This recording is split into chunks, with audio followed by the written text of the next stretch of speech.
मुंबईत rickshaw taxi चालकांसाठी व्यावहारिक मराठी अनिवार्य करण्याच्या निर्णयावरून वाद चिघळलाय. परिवहन मंत्री प्रताप सरनाईक यांच्या प्रस्तावानुसार 2 मे 2026 पासून मराठी वाचता लिहिता न येणाऱ्या चालकांचे परवाने रद्द करण्याची तरतूद असल्याचा आरोप संघटनांनी केलाय. या निर्णयाला ऑटो टॅक्सी संघटनेनं तीव्र विरोध दर्शवलाय. संघटनेचे नेते शशांक राव यांनी हा निर्णय अन्यायकारक व गैरकायदेशीर असल्याचं म्हणत तो तात्काळ मागे घ्यावा अशी मागणी केली आहे. यासाठी 27 एप्रिल रोजी गोरेगाव येथे जाहीर सभा बोलवण्यात आली असून मोठ्या संख्येने चालक उपस्थित राहण्याची शक्यता आहे. पिंपरी चिंचवड येथे सायबर पोलिसांनी मोठी कारवाई करत राष्ट्रवादी काँग्रेस शरद पवार गटाचे सोशल मीडिया विभागाचे राज्यप्रमुख महादेव बालगुडे यांना अटक केली आहे. सोशल मीडियावर आक्षेपार्ह मजकूर प्रसारित केल्याचा आणि नक्षलवादी विचारसरणीचे समर्थन केल्याचा त्यांच्यावर आरोप आहे. मुख्यमंत्री देवेंद्र फडणवीस यांचा फोटो मॉर्फ करून तो आक्षेपार्ह स्वरूपात व्हायरल करण्यात आला होता. तसेच नक्षलवादी नेता हिडमा यांचे उदात्तीकरण करणारी सामग्रीही शेअर करण्यात आल्याचा दावा आहे.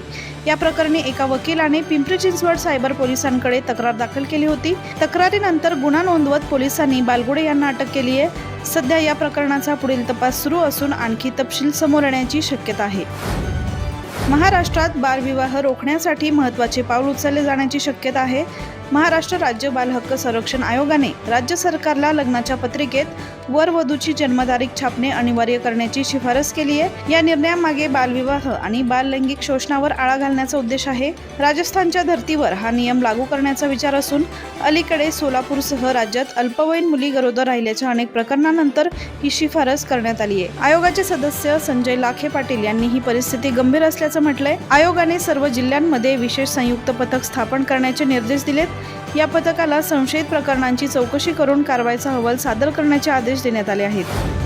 मंगळवेढा तालुक्यातील खडकी साठवण तलावात आईसह 2 लहान मुलांचा बुडून दुर्दैवी मृत्यू झाल्याची घटना घडली आहे. शुक्रवारी सायंकाळी धुणे धुण्यासाठी गेलेल्या 35 वर्षीय वैशाली घोडके, त्यांचा मुलगा, त्यांची 12 वर्षीय मुलगी श्रेया आणि 10 वर्षीय मुलगा सोहम यांचा या दुर्घटनेत मृत्यू झालाय. घरी परत न आल्याने कुटुंबियांनी शोध घेतला असता तलावाजवळच त्यांचं साहित्य आढळलं. संशय आल्याने स्थानिकांनी शोध मोहीम सुरू केली. रात्री उशिरा आईचा मृतदेह सापडला तर पंढरपूरच्या बचाव पथकाने शनिवारी सकाळी 2 मुलांचे मृतदेह बाहेर काढले. या घटनेमुळे परिसरात शोककळा पसरली आहे. पोलीस व प्रशासनाने घटनास्थळी पाहणी करून पुढील तपास सुरू केलाय.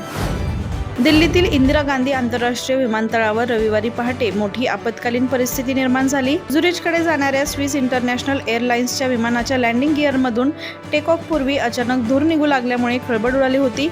या विमानात 228 प्रवासी आणि 4 लहान मुले होती. स्थिती गंभीर होताच तात्काळ आपत्कालीन प्रक्रिया राबवण्यात आली आणि सर्व प्रवाशांना सुरक्षित बाहेर काढण्यात आले. मात्र गोंधळात विमानातून बाहेर पडताना किमान 4 प्रवासी जखमी झाले. त्यांना तातडीने वैद्यकीय मदत देण्यात आली असून प्रकृती स्थिर आहे.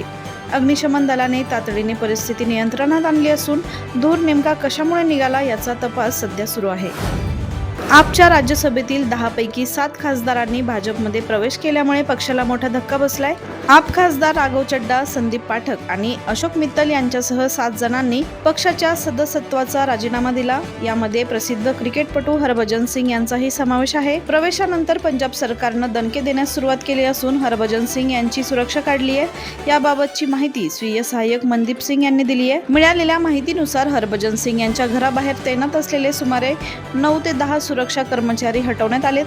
तसेच त्यांना देण्यात आलेली सरकारी पायलट कारही परत घेतली आहे. हरभजन सिंग यांनी या घटनाक्रमावर आतापर्यंत मौन बाळगलं असलं तरी सुरक्षा काढून घेणं हा सरकारच्या नाराजीचा स्पष्ट संकेत मानला जातोय. सार्वजनिक क्षेत्रातील बँक कर्मचाऱ्यांसाठी आनंदाची बातमी समोर आली आहे. केंद्र सरकारच्या अर्थ मंत्रालयानं 13व्या द्विपक्षीय वेतन करारासाठी वाटाघाटी सुरू करण्याचे निर्देश दिलेत. तसेच हा करार पुढील 12 महिन्यात अंतिम करण्यास सांगण्यात आलंय.